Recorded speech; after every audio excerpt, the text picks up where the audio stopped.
పూర్ణమదః పూర్ణమిదం పూర్ణాత్ పూర్ణముదచ్యతే పూర్ణస్య పూర్ణమాదాయ పూర్ణమేవావశిష్యతే. ఓం శాంతి శాంతి శాంతి. శంకరం శంకరాచార్యం కేశవం బాదరాయణం సూత్రభాష్యకృతౌ వందే భగవంతో పునః పునః. ఈశ్వరో గురురాత్మేతి మూర్తిభేద విభాగినే వ్యోమవద్వ్యాప్తదేహాయ దక్షిణామూర్తయే నమః.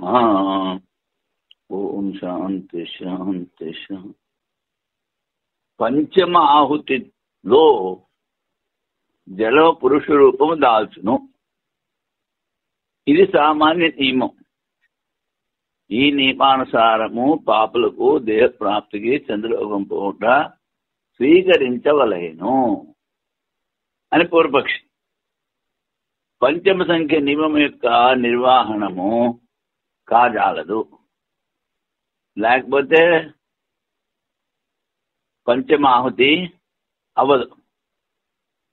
రాబో సూత్రంలో చెప్తున్నారు దీని సమాధానం.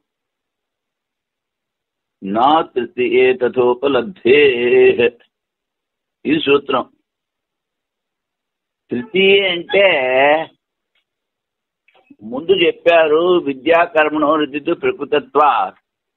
ఆ సూత్రంలో ఎవరైతే ఉపాసన చేశారో వాళ్ళు దేవలోకానికి పోతారు, ఎవరైతే కర్మం చేశారో వాళ్ళు స్వర్గానికి పోతారు, ఏది చేయని వాళ్ళు జాయస్వ మేయస్వ పుడుతూ ఉండు చస్తూ ఉండు అని మూడో మార్గం చెప్పారు. ఒకటి దుమాది మార్గం. దుమాది మార్గం ద్వారా వాళ్ళు పితృయానం ఉంటారు. పితృయాన మార్గం స్వర్గానికి పోతారు. ఇంకోటి దేవయాన మార్గం బ్రహ్మలోకం దాకా పోతారు. ఏమి చేయని వాళ్ళు స్వాభావికం జాయస్వ మ్రియస్వ అన్నవాళ్ళు మూడో మార్గం. పుడుతూ ఉంటారు చస్తూ ఉంటారు. దాన్ని ఇక్కడ చెప్తారు నా తృతీయే తథా ఉపలబ్ధే. వీళ్ళకి ఈ మూడో మార్గంలో ఉన్న వాళ్ళకి దేహ ప్రాప్తికి ఆహుతుల నియమం లేదు. జాయస్వ మ్రియస్వ శృతి ద్వారా సంఖ్యా నియమం లేకుండానే దేహ ప్రాప్తి వారికి ఉపలబ్ధమవును. ఆహుతి నియమము ఇష్టాపూర్తి కర్మలు చేయవారికి అని భావము.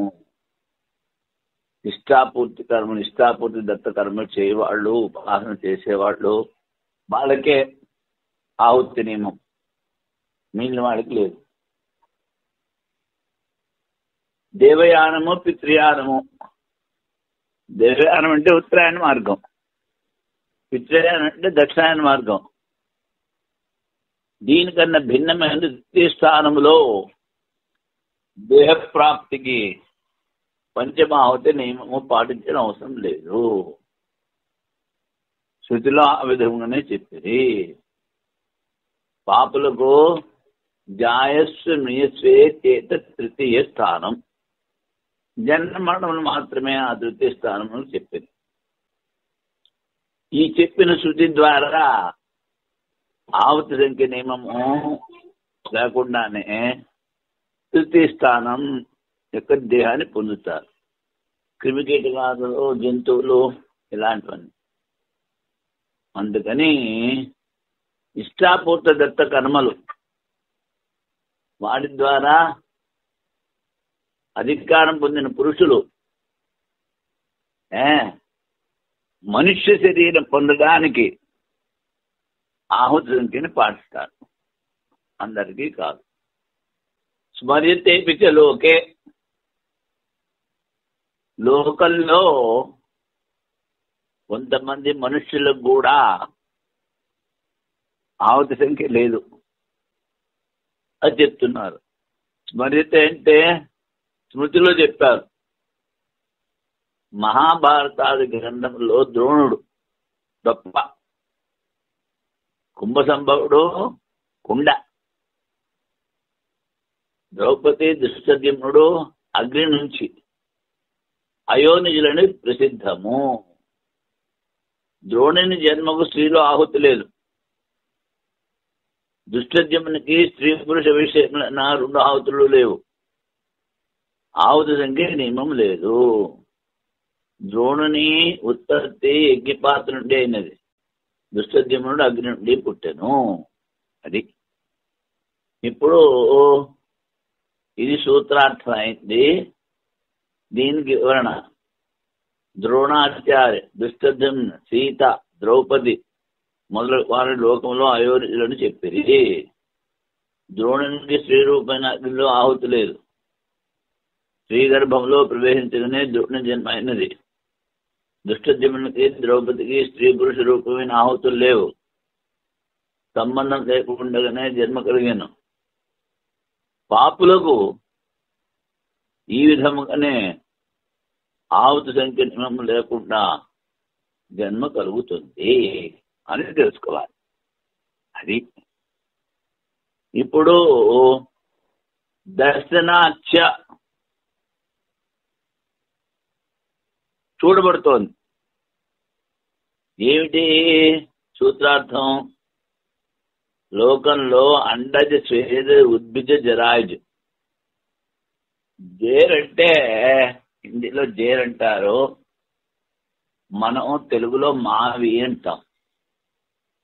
మావితో పుట్టిన జీవి, మనుషులు, ఆవులు ఇలాంటివి మ్యామల్స్ అంటారు. కొన్ని గుడ్డు నుంచి పుడతాయి, వాళ్ళు అండజం అంటారు. పేను ఇలాంటివి చెమట నుంచి పుడతాయి, వాళ్ళని స్వేదజం అంటారు. భూమిని చీల్చుకుని విత్తనాలు బయటకు వస్తాయి, దాన్ని ఉద్భిజం అంటారు. ఇలాగా 4 విధాల భూతాలు ఉన్నాయి. స్వేదజ, ఉద్భిజ, స్త్రీ పురుష సంయోగంలోకే ఉత్పన్నముడు చూస్తున్నాము. స్వేదజము, తర్వాత ఉద్భిజము. ఆహుతి సంఖ్య నియమం లేదు. ఆహుతి సంఖ్య నియమం లేదు. ఆ విధమునే దేహాంతర ప్రాప్తి పాపులకు పంచసంఖ్య ఆహుతులు ఆవశ్యకం లేదు. పాపులకి ఆహుతి సంఖ్య అక్కర్లేదు. స్వేద ఉద్యమంలో స్త్రీ పురుష సంయోగం లేకపోయి ఉత్పన్నమవుతుంది. ఇప్పుడు 2 ఆహుతులు తగ్గిపోయాను. ఇట్లే పాపాత్మ దేహం ఉత్పత్తియో కలుగవచ్చును.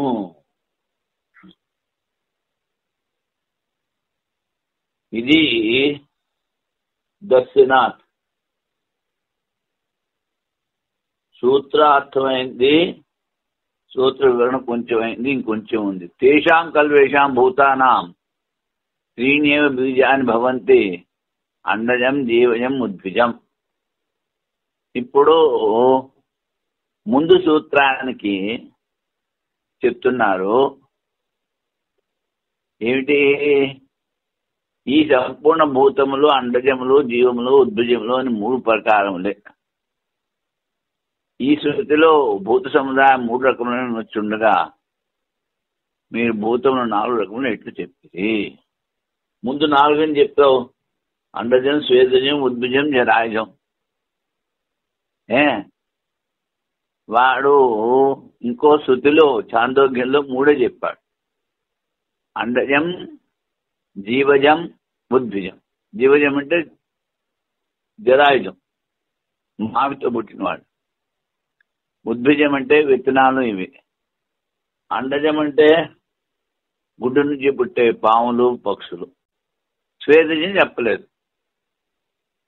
మరి నువ్వు 4 రకాలు అంటావేమిటి అంటాడు. స్థితి శబ్ద అవరోధ సంశోగజస్య.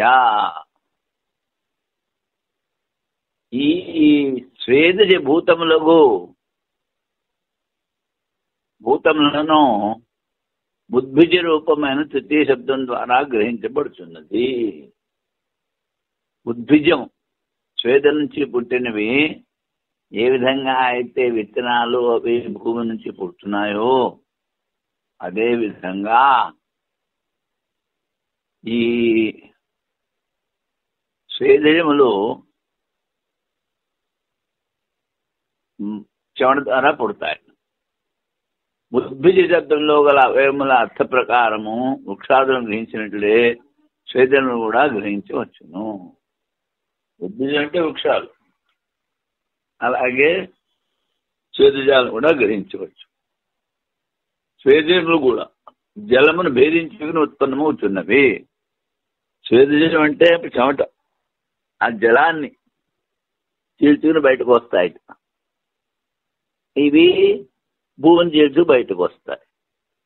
అది అందుకని ఈ ఉద్భిజ్యంలో స్వేదజాలని ఇంక్లూడ్ చేశారు.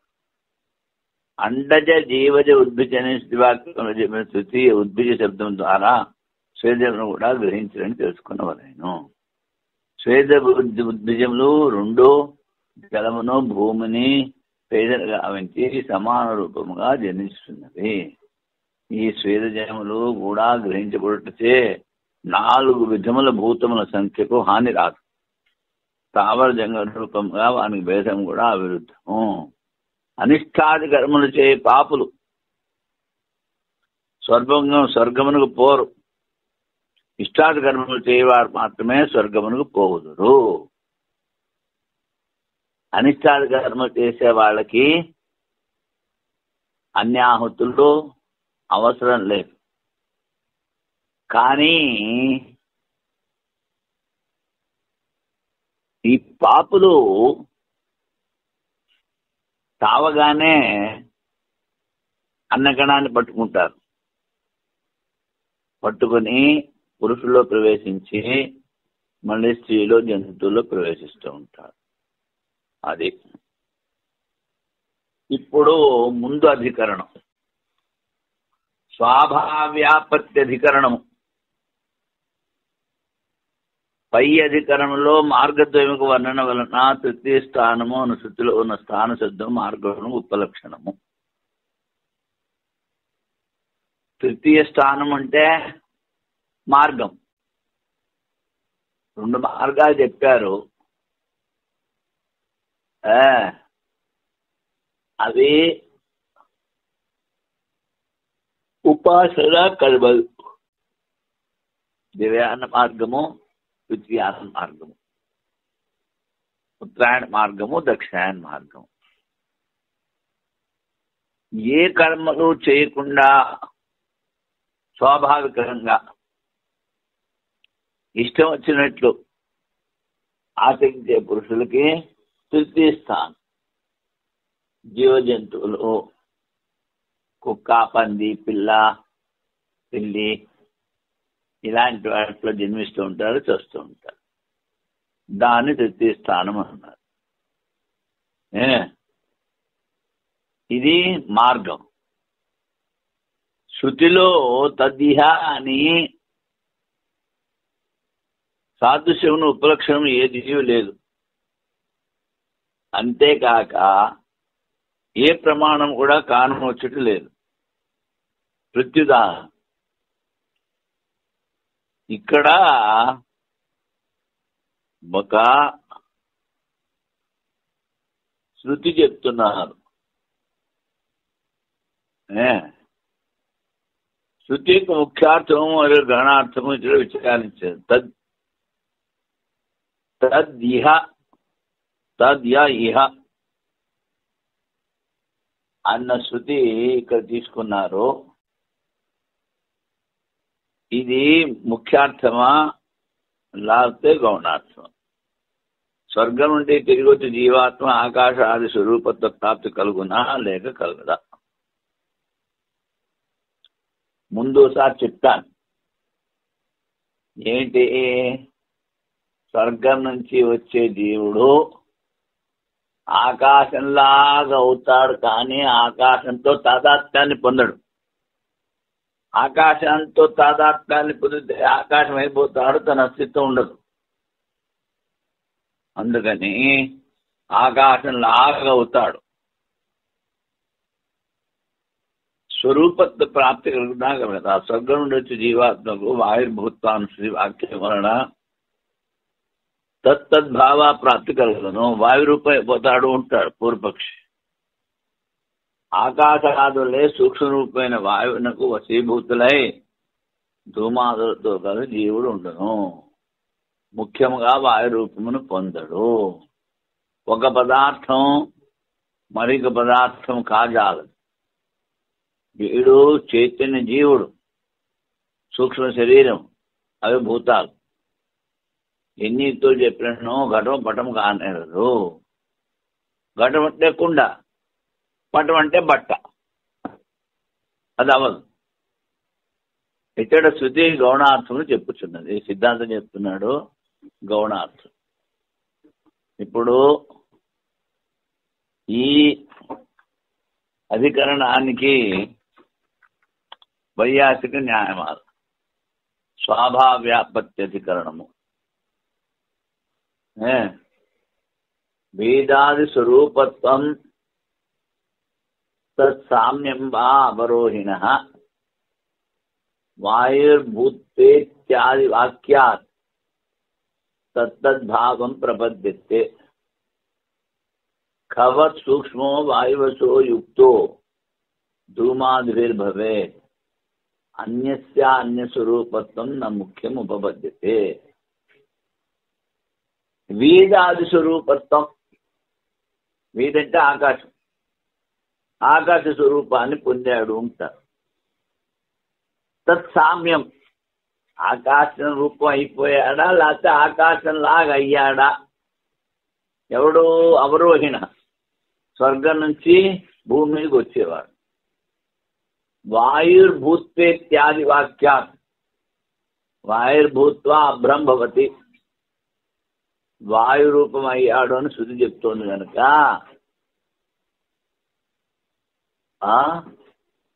తత్సామ్యం కాదు, దాని రూపమే అయిపోయాడు అని స్వీకరించాలి అంటాడు పూర్వవాది. అప్పుడు సిద్ధాంతం అంటున్నాడు కవత్ సూక్ష్మో వాయువశో యుక్త. వాడు ఖ అంటే ఆకాశం, ఆకాశంలాగా సూక్ష్మం అవుతాడు, వాయువశంలో ఉంటాడు. తర్వాత ధూమ అంటే పొగ, పొగలాగా అవుతాడు. అంతేకాని అన్యస్య అన్య స్వరూపత్వం నా ముఖ్యం, ఒకటి ఇంకొక స్వరూపం కాదు, అది గౌణము అని స్వీకరించాలి. స్వర్గం నుండి అవరోహణం జీవులు, ఆరోహణం అంటే కిందకు వచ్చేవాడు, ఆరోహణం అంటే ఎక్కడం, అవరోహణం అంటే దిగడం. ఆకాశాది స్వరూపును పొందుదురా లేక ఆకాశాది సామ్యం సమాన భావన పొందుదురా? వాయుర్భూత్వానుసృతి వాక్యం వలన ఆకాశాది స్వరూపును పొందుదురని పూర్వపక్షి కథనము. అప్పుడు సిద్ధాంతం ఒక పదార్థం మరొక పదార్థం కాదు. ఎన్ని యుక్తులు చెప్పినను ఘటం పటం కానేదు.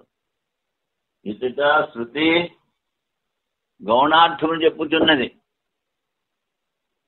ఆకాశాదులై సూక్ష్మరూపం పొంది వాయువశులై ధూమాదులతో సంబంధులైరి అని శృతి అర్థము. ఇది వైయాసిక న్యాయమాల భావమని. ఇప్పుడు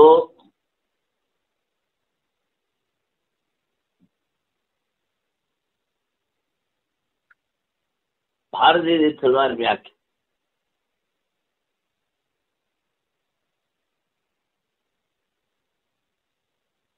స్వర్గం నుండి భూలోకమున వచ్చి జీవుల అవరోహణ క్రమం ఈ విధంగా చెప్పబడింది. స్వర్గానికి కిందికి భూమి మీదకి వచ్చేవాళ్ళు మనం అథేతమేమం అధ్వానం పునర్నివర్తతే యథేతం ఆకాశం. స్వర్గం నుండి తిరిగి వచ్చి జీవుడు ఏ మార్గం ద్వారా పోనో ఆ మార్గం ద్వారానే తిరిగి వస్తుంది. ఆకాశం నుండి వాయువును పొందును, వాయువు నుండి ధూమమును, ధూమము నుండి మేఘములు పొందును. స్వర్గం నుండి తిరిగి వచ్చి జీవుడు ఆకాశాది రూపములకును.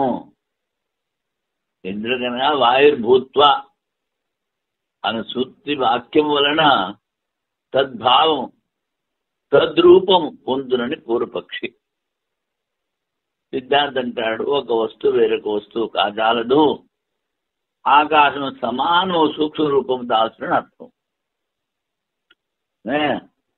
వాయుభావం నుండి ధూమభావం అంటే ధూమ సంపర్కం కలుగునని నిర్ణయించిరి కనుక పూర్వపక్షం సరికాదు.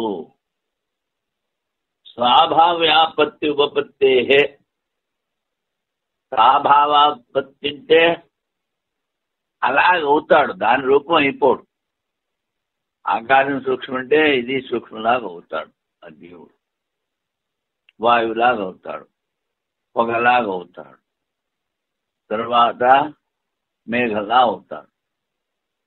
ఆ మేఘంతో పాటు వర్షిస్తే కింద పడతాడు, కింద పడి అన్నగణాన్ని పట్టుకుంటాడు. సముద్రంలో పడ్డా, కొండ దిబ్బ మీద పడ్డా, రాయి మీద పడ్డా,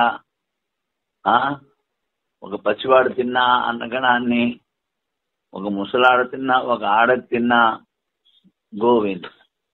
మళ్ళీ వాళ్ళు పోవాలి, వాళ్ళ నుంచి బయటికి రావాలి, అది మళ్ళీ వాడు పైకి పోవాలి, మళ్ళీ కిందకి రావాలి. అది అందుకని ఇక్కడ అలాగ అవుతాడు సాదృశ్యం, అంతేకాని దాని రూపం అయిపోడు. జీవులకు ఆకాశాలతో స్వాభావ్యాపతి సాదృశ్యం యుక్తి కలదు.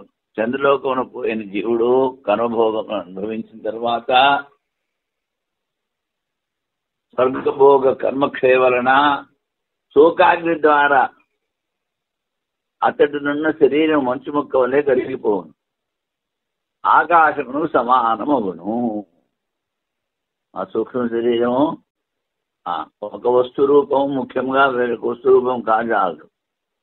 శేష కర్మంలో అనుభవించడుకు భూలోకము తిరిగొచ్చు జీవుడు ఆకాశాదుల సమానతను పొందును. అది శృతిని ముఖ్యార్థమನ್ನು పూర్వపక్షి. ఇప్పుడు సూత్రార్థమైంది. ఇప్పుడు సూత్ర వివరణ రెండు ఇంచుమించు ఒకటేలాగా ఉంటాయి. అంటే ముందు అధికరణ విషయాలు, అందులో దీని గురించి కొంచెం తెలుస్తుంది అధికరణాల నుంచి. తర్వాత వైయాసికం అలా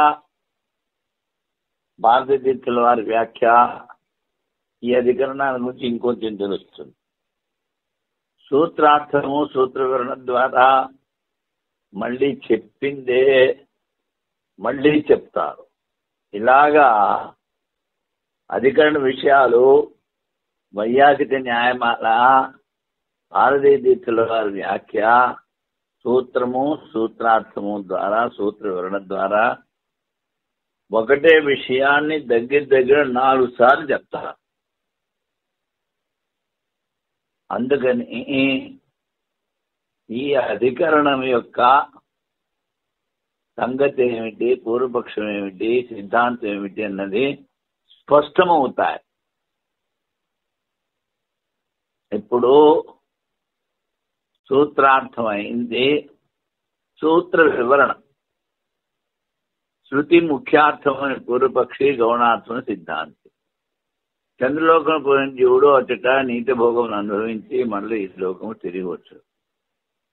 అథేతమేవాధ్వానం పునర్నివర్తతే యథేతం ఆకాశం, ఆకాశాద్వాయు వాయుర్భూత్వా ధూమో భవతి, ధూమో భూత్వా అభ్రం భవతి, అభ్రం భూత్వా మేఘో భవతి, మేఘో భూత్వా ప్రవర్షతి. ఏ మార్గంలో వెళ్ళాడో అదే మార్గంలో తిరిగి వస్తాడు. ముందు ఆకాశ స్వరూపం అవుతాడు, ఆకాశ సాదృశ్యం. తర్వాత వాయు సాదృశ్యం, వాయువు నుంచి పొగ, పొగ నుంచి మేఘము, మేఘము నుంచి వర్షిస్తాడు, వర్షం ద్వారా కిందకు వస్తాడు. అంటే స్వర్గం నుండి తిరిగి వచ్చే జీవుడు ఏ మార్గం ద్వారా పోవునో ఆ మార్గం ద్వారానే తిరిగి వచ్చును. ఆకాశం నుండి దేవుడు ఏ మార్గం ద్వారా పోవునో ఆ మార్గం ద్వారానే తిరిగి వచ్చును. ఆకాశం నుండి వాయువు, మరణ వాయువు నుండి ధూమము, ఆ తర్వాత ధూమం నుండి మేఘములై వర్షించును. అది స్వర్గం నుండి తిరిగి వచ్చి జీవుడు ఆకాశాది రూపములన లేక సామ్యమును పొందున. ఆకాశ స్వరూపం అయిపోతాడా, లేకపోతే ఆకాశంలాగా అవుతాడా అని సంశయం. పైన చెప్పింది శృతి. ఈ శృతిలో పూర్వపక్షి చెప్పింది ఆకాశాది రూపం అవుతాడా, లేకపోతే ఆకాశంతో సమానంగా అవుతాడా అని. ఇది పూర్వపక్షి. పూర్వపక్షి జవాబు ఏమని చెప్తాడు? ఆకాశాదుల సారూప్యమును పొందును, ఆకాశంలాగా అయిపోతాడంటాడు. ఆకాశమే అయిపోతాడంటాడు. లేకపోతే లక్షార్థం చెప్పాలి అంటాడు. స్వర్గం నుండి తిరిగి వచ్చే దేవుడు అప్పుడు సిద్ధాంతం అంటున్నాడు ఆకాశాదుల సాదృశ్యమును పొందును, ఆకాశంలాగా అవుతాడు. ఆకాశం అవడు. ప్రసంగము యుక్తియుక్తంగా ఉండను. స్వర్గం పోయిన జీవుల శరీరము జలప్రధానమై ఉండను. అతడి దేహం ప్రారంభ కర్మ ఫలక్షయం చూసి ఉత్పన్నమైన దుఃఖం వలన చింతన అగ్ని వల్ల ఆ దేహం మంచుగడ్డ వలె కరిగిపోవును. అత్యంత సూక్ష్మమై ఆ కరిగిపోయిన దేహం ఆకాశాదుల సమానమవును. ఆకాశం అయిపోదు. ఆకాశం నుండి వాయువు, వాయువు నుండి అగ్ని, అగ్ని నుండి జలము భూమిని చేరు. ఇది యుక్తి సంగతం. ఇంకోటి ఏమిటి? ఒక వస్తువు వేరే వస్తువుగా మారుడు ముఖ్యం కాదు. నేను ఆకాశ స్వరూపం పొందినని చెప్పినా వాయువాది రూపంలో క్రమంగా కిందికి వచ్చిన చెప్పలేము. ఆకాశంలాగా అయిపోయాడంటే ఆకాశం ఉంటుంది. మళ్ళీ వాయువు, అభ్రము, మేఘము వీటి ద్వారా కిందకు వస్తాడని చెప్పలేము. వేరైతే కిందకు వస్తాడు, ఒకడైపోతే రాలేడు. అందుకని ముఖ్యార్థం అసంభవం. ఇక్కడ వాయుర్భూత్వ అన్నప్పుడు ముఖ్యార్థం అసంభవం. అందుకని లక్షార్థం స్వీకరించడమే న్యాయము. గౌణ దృష్టితో తద్భావాపత్తి అని చెప్పింది. తద్భావాపత్తి అంటే అలాగ అవుతాడు, సమానం అవుతాడు, దాంతో ఒకటి అయిపోడు. నాతి చిరాధికరణం. అన్న కణాన్ని పట్టుకున్న తర్వాత చాలా త్వరగా స్త్రీ గర్భంలోకి చేరడు, లేట్ అవుతుంది. స్వర్గం నుంచి భూమి దాకా త్వరగా వచ్చేస్తాడు. ఆ తర్వాత నా చిరాధికారం అంటే త్వరగా అవ్వదు. చూద్దాం ఏం చెప్తారు. పైన చెప్పిన ప్రకారం పూర్వాంగం స్వర్గం నుండి వచ్చే జీవునికి ఆకాశాది సాదృశ్యం ముందుంచు, ఆకాశ సాదృశ్యం పొందుచు క్రిందికి వచ్చు. దానిని ఉపజీవ్యం గావించి అన్య విషయములు విచారించడం అధికరం మొదలు. అంటే అది హేతు, కారణం. దాన్ని తీసుకుని ఇంకా కొన్ని విషయాలు చెప్తారు. ఉపజీవిక భావం, విషయ సంగతి. విషయం ఆకాశ సాదృశ్య కాలమును ఈ అధికరణంలో విచారించరు. ఆకాశాల్లాగా అయ్యి ఎంతకాలం ఉంటాడు. వ్రీహ్యాది భావాప్రాప్తికి పూర్వము అవరోహణం త్వరగా జరుగునా లేక ఎక్కువ కాలం పట్టునా. ఇప్పుడు అన్న కణాన్ని పట్టుకుంటాడు అని చెప్పాను జీవుడు. దాన్ని వ్రీహ్యాది భావాప్రాప్తి అంటారు. అంతవరకు రావడానికి, కిందకి తీయడానికి త్వరగా వస్తాడా లేటుగా వస్తాడా అని పూర్వపక్షం. నియామక శాస్త్రం లేదు. ఆకాశాది సాదృశ్యం పొందిన తర్వాత ఆ స్థితిలో జీవునికి బహుకాలం పడుతుంది. స్వల్పకాలం పట్టున నియమించలేము. పూర్వపక్షి అంటాడు, ఆకాశంలాగా అయ్యాడు, అక్కడి నుంచి భూమి మీద రావడానికి ఎక్కువ కాలం పడుతుందా తక్కువ కాలం పడుతుందా నిర్ణయించలేము అంటాడు. అప్పుడు సిద్ధాంతి వ్రీహాదంలో ప్రవేశించిన తర్వాత అటుండి బయటపడ్డ కష్టం అని విశేషంగా చెప్పేది. వ్రీహాది భావం మనం తినే అన్న కణాలతో పాటు వాడు దాన్ని అంటుకుని ఉంటాడు. ఆ అన్న కణంతో శరీరంలో ప్రవేశిస్తాడు, పురుష శరీరంలో. అక్కడి నుంచి మళ్ళీ స్త్రీ శరీరం. ఆకాశాలు సాదృశ్యాపతి శీఘ్రముగా జరగను, నిశ్చయించవలె. వ్రీహాది రూపం పొందిన తర్వాత నిష్క్రమను బహుకాలం పట్టును. అన్నకణాన్ని పట్టుకున్న తర్వాత చాలా కాలం పడుతుంది. అంత ముందు త్వరగా వచ్చేస్తాడు. ఇప్పుడు అధికరణ విషయాలు చెప్పిన తర్వాత వైయాసిక న్యాయమార్గం. వ్రీహ్యాదేహే ప్రాగ్ విలంబేన త్వరయా వా అవరోహతి తత్ర అనయమయేవ స్యాన్ నియామక విభజనాత్. దుఃఖం వ్రీహ్యాది నిర్వాణం ఇది తత్ర విశేషితః. విలంబస్తేన పూర్వత్ర త్వరా అర్థాదవసీయతే. వ్రీహ్యాదే ప్రాగ్, ఆ అన్నకణాన్ని పట్టుకునే ముందు త్వరగా వస్తాడా లేట్గా వస్తాడా, అక్కడ ఏమి నియమం లేదు, అందుకని నిర్ణయించలేము అంటాడు పూర్వాది. దుఃఖం వ్రీహ్యాది నిర్యాణం ఇది తత్ర విశేషతః. అన్నకణాన్ని పట్టుకున్న తర్వాత స్త్రీగర్భంలో ప్రవేశించిన చాలా దుఃఖాలు అనుభవించాలి, చాలా లేట్ అవుతుంది. విలంబస్తేన లేట్ అవుతుంది. పూర్వత్వ త్వర అర్థాత్ అవసీయతే. అందుకని అన్నకణాన్ని పట్టుకునేందుకు స్వర్గం నుంచి రావడం త్వరగా వచ్చేస్తారు, ఆ తర్వాత లేట్ అవుతుంది. వ్రీహాది భావన పూర్వము కర్మశేషమున్న జీవుడు ఆకాశం నుండి అవరోహమునకు బహుకాలం పట్టినా లేక స్వల్పకాలం పట్టినా నియమం లేనందుని ఏ నియమం లేదని పూర్వపక్షి. ఇప్పుడు సిద్ధాంతి వ్రీహాది భావం నుండి బయటపడ్డ కఠినం, శృతిలో బహుకాలం పట్టునని విశేషంగా చెప్పేది. అంటే ఆకాశాలను శీఘ్రముగా భూమికి వస్తురు అని అర్థం. ఇది వైయాసిక న్యాయమానానికి తాత్పర్యం. ఇప్పుడు భారతీయ తీర్థుల వారి వ్యాఖ్య. వర్షించిన తర్వాత వ్రీహాది భావము స్థితిలో చెప్పింది. వర్షం ద్వారా దేవుడి కిందకు వస్తే అప్పుడు వ్రీహాది. ఇహ వ్రీహి యవా ఓషధి వనస్పతి స్థిరమాస ఇది జాయంతే. వర్షం పడిన తర్వాత ధాన్యము, యవలు, ఓషధి వనస్పతులు.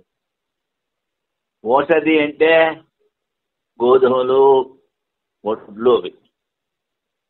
వనస్పతులు అంటే పనసకాయ, మామిడి పండు ఇలాంటివి. నువ్వులు లేకపోతే మినువుల రూపంలో జన్మించును.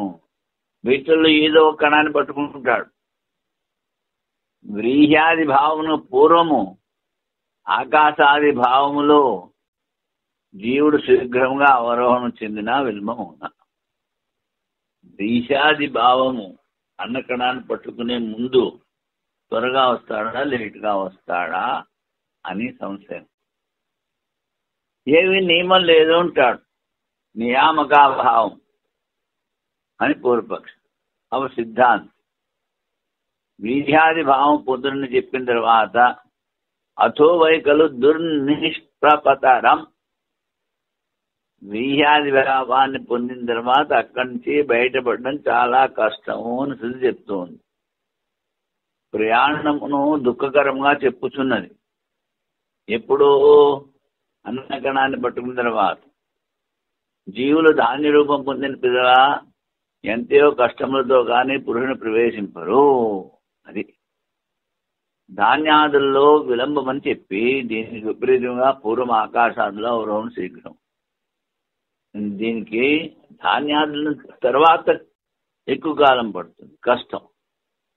అంతకుముందు త్వరగా వచ్చేస్తారు. అందుకని నాతి చిరేణ విశేషాత్ ఎక్కువ కాలం పట్టదు స్వర్గం నుంచి అన్నకడాన్ని పట్టుకోవడానికి. సూత్రాత్ జీవుడు స్వల్పకాలమే ఆకాశుల సమాన రూపంతో ఉండి వర్షం యొక్క ధార ద్వారా భూమిలో ప్రవేశించును.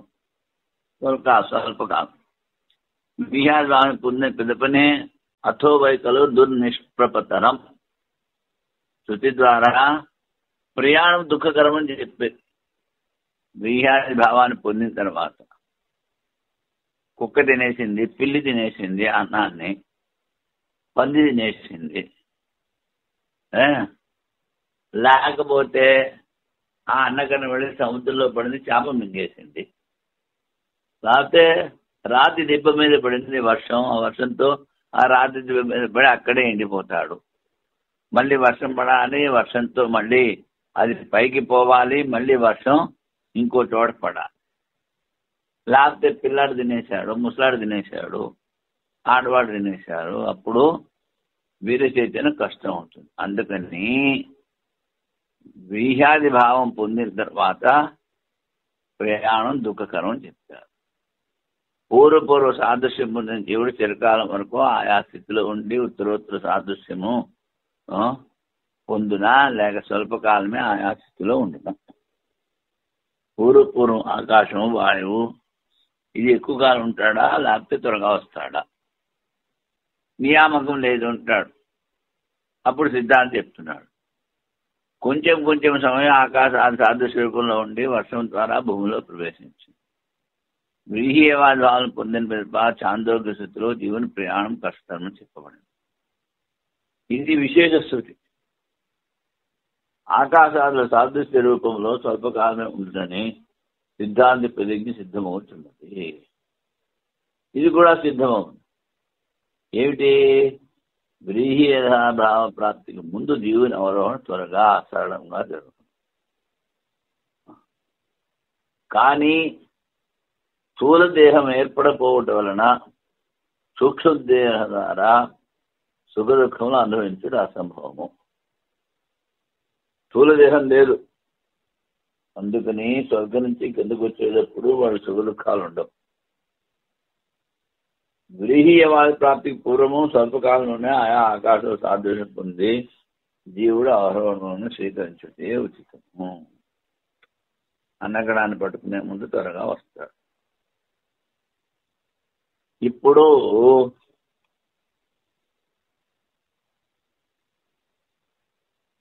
అన్యాధిష్ఠితాధికరణం సంగతి ఏమిటి? దుర్నిష్ప్రపతరం అని చెప్పాడు ముందు. అన్నకణాన్ని పట్టుకున్నా అక్కడి నుంచి బయటపడడం కష్టము అని దాని విచారం చేస్తారు. దుర్నిష్ప్రపతరం అనుసృతి శబ్దం ద్వారా వ్రీహాదుల్లో చిరకాలం ఉండుట లక్షితమైనను తిలమాసాది భావంలో జన్మించి జీవాత్మకి జన్మ ముఖ్యమని చెప్పడం అసంభవము. ఇప్పుడు అన్నకణాన్ని పట్టుకున్నాడు.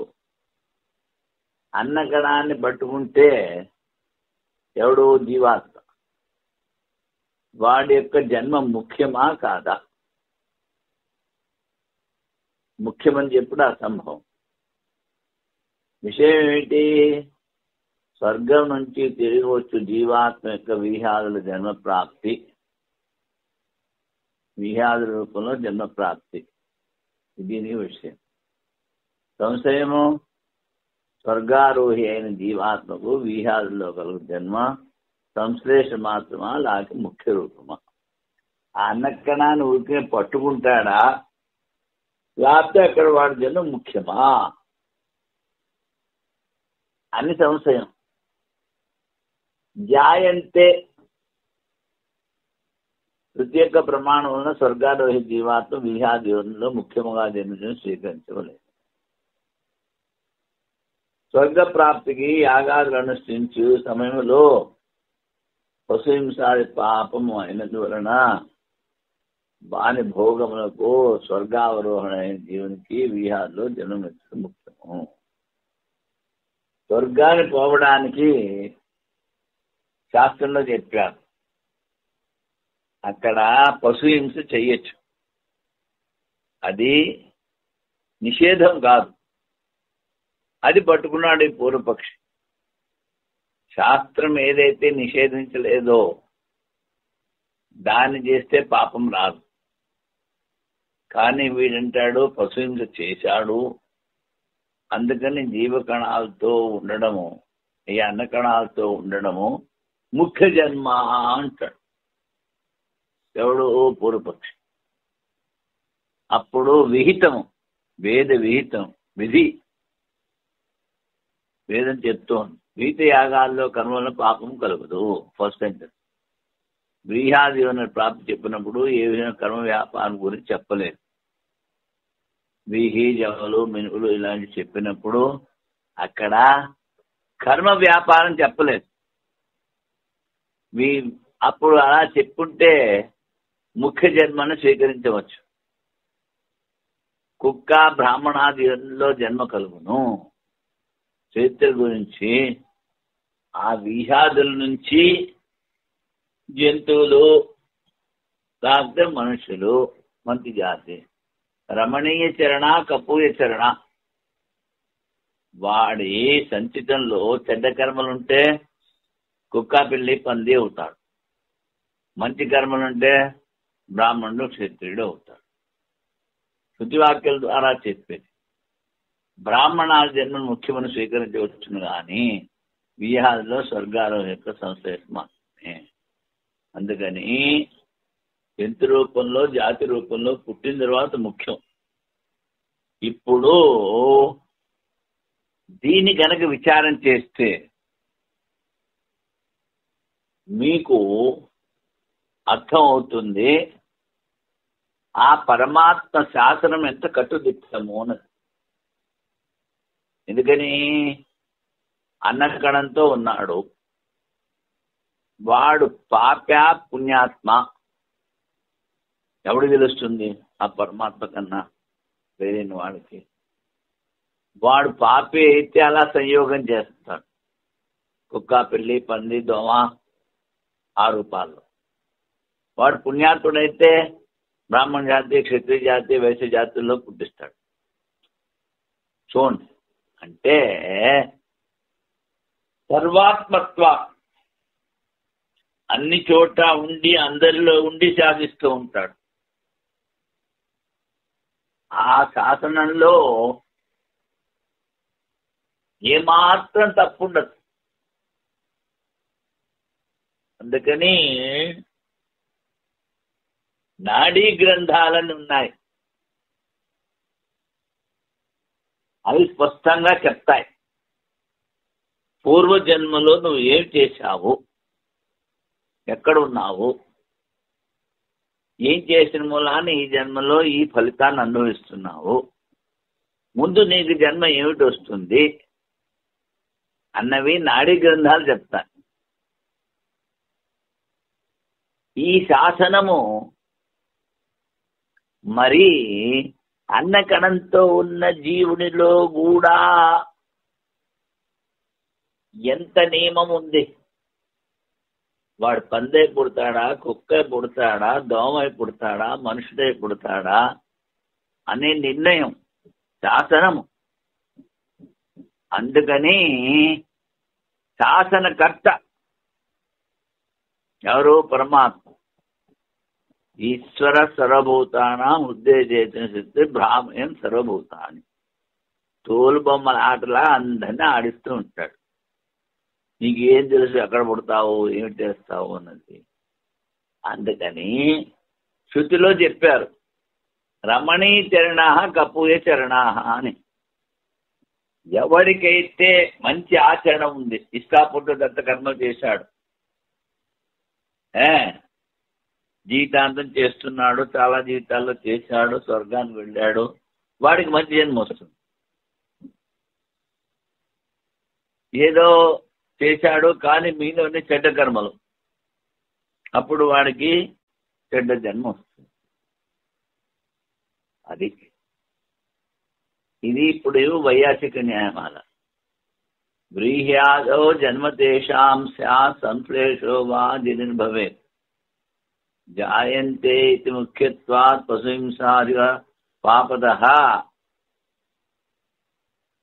వైధాన్న పాప సంశ్లేషః కర్మ వ్యాపృత్యనుక్తితః స్వవిప్రాదో ముఖ్యజనో చరణ వ్యాపృతి శ్రుతా. వ్రీహ్యాది పాపం పొందాడు, ఇందులో ఊరికినే ఆ కణాలు పట్టుకుంటాడా, వాటితో పాటు ఉంటాడా, లేకపోతే అక్కడ జన్మ ముఖ్యమా అన్న సంశయం. జాయంతే అని చెప్పారు, అందుకని ఆ వీర్యాది భావంలో జన్మ ముఖ్యమని చెప్పాలి. ఎందుకని? స్వర్గానికి పోవడానికి వాడు హింస చేశాడు కనుక అని పూర్వపక్షి మతం. వైధాత్ అంటే వేద విహితం, పశుహింస, యాగాదులు, అందుకని అక్కడ పాపం లేదు. కర్మ వ్యాపృతి అనుక్తిత,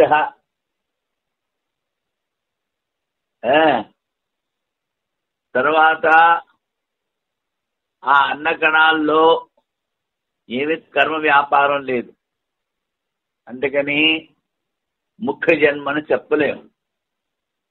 స్వవిప్రాదో, స్వ అంటే కుక్క, విప్రుడు అంటే బ్రాహ్మణుడు, ముఖ్య జనం అవి ముఖ్య జన్మలు. చరణ వ్యాపృతి శుద్ధం,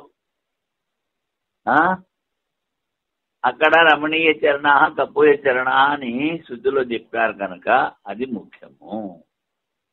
ఈ విధంగా వైయాసిక న్యాయమాల అర్థమైంది. ఇప్పుడు దీని తాత్పర్యం, వ్రీహ్యాదులలో సంసర్గ మాత్రమా లేక ముఖ్య జన్మమా? సందేహమునకు పూర్వపక్షి ముఖ్యమే అను జన్మ జాయంతే అని స్థితిలో వినపడుతోంది అంటాడు. పశువిషాది పాపయోగము యజ్ఞంలో కలదు అని పూర్వపక్షి సిద్ధాంతం. వేదములలో విహితం ఒకటి ఉన్న పశువిషాల ద్వారా యజ్ఞంలో పాపం అంటారు. వ్రీహాదుల్లో కర్మ వ్యాపారం లేదు, అన్నకడాన్ని పట్టుకుంటే అక్కడేమో కర్మ ఉండదు. వ్రీహాదుల్లో సంసర్గం మాత్రమే, అన్న కణంతో ఉంటాడు, కానీ వానిలో జన్మ ముఖ్యం కాదు. దీనికి భారతీయ దీక్షల వారి వ్యాఖ్య న్యాయమల అయిన తర్వాత, ఆకాశాదుల వలె వ్రీహాదుల్లో జీవులకు సంసర్గ మాత్రమే కాదు, కానీ వ్రీహాద్రాపంలో జీవుని ముఖ్య జన్మ కలుగును. జాయంతే అని శృతి కలదు ఉంటాడు. స్వర్గంలో పుణ్యఫలము అనుభవించిన విధంగా పాపఫల రూపమైన స్థావర జన్మ సంభవము. ఎట్లని సంశయించిన పని లేదు. స్వర్గాన్ని అనుభవించిన తర్వాత వాడు పుట్టో గట్టో చెట్టో చామో కొండో దిబ్బో అవుతాడంటాడు. ఎందుకని?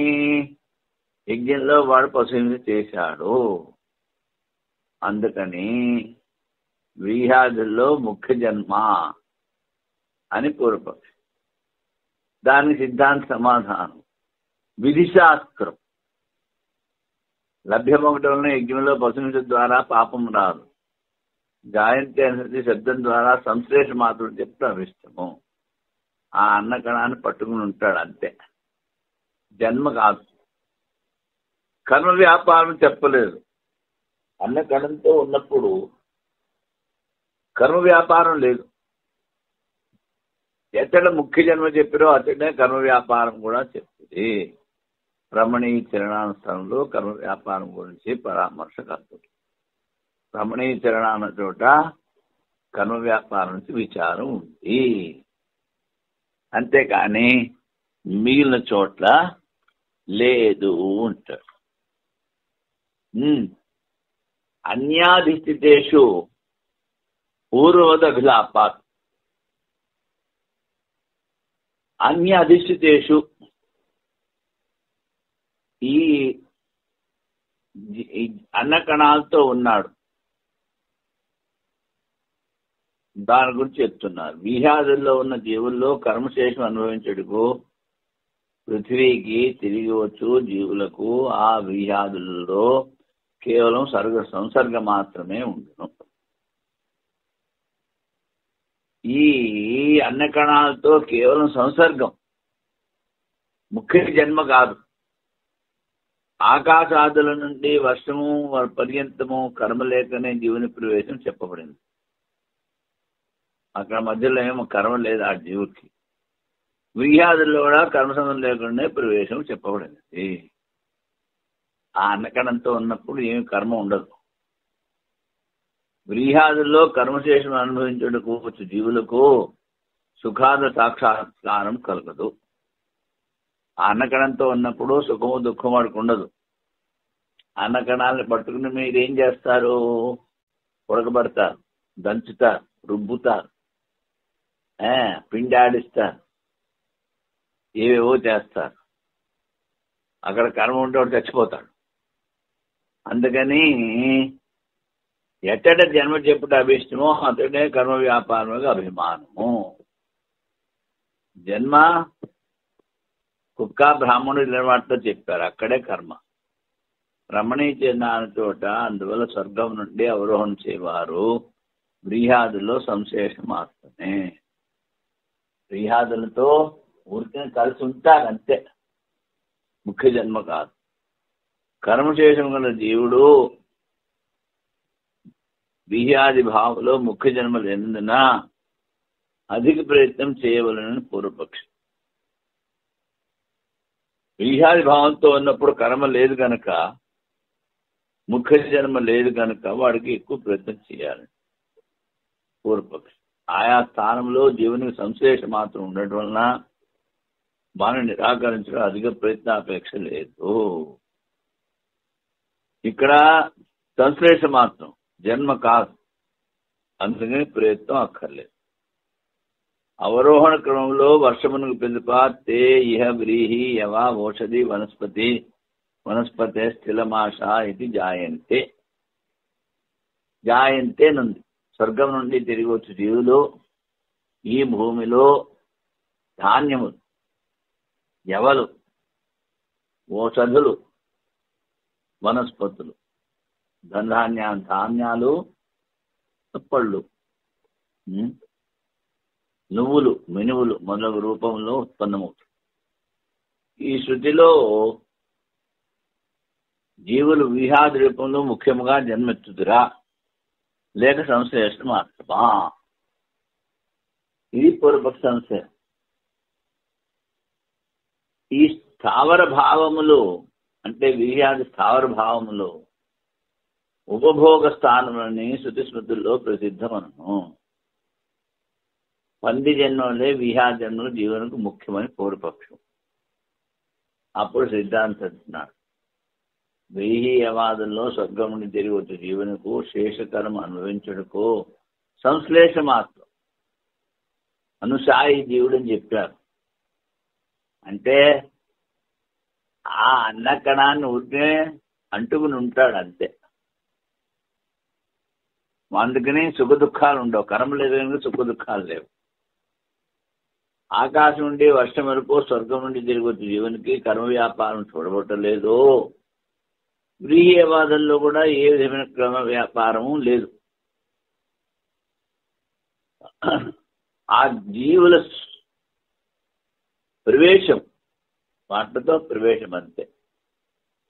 స్వర్గం నుండి తిరిగి వచ్చి కర్మశేషమును అనుభవించవలసిన జీవులు వ్రీహీయవాశీలంలో సుఖ దుఃఖములు అనుభవించరు. అన్నకణంతో ఉన్నప్పుడు సుఖ దుఃఖాలు అనుభవించరు.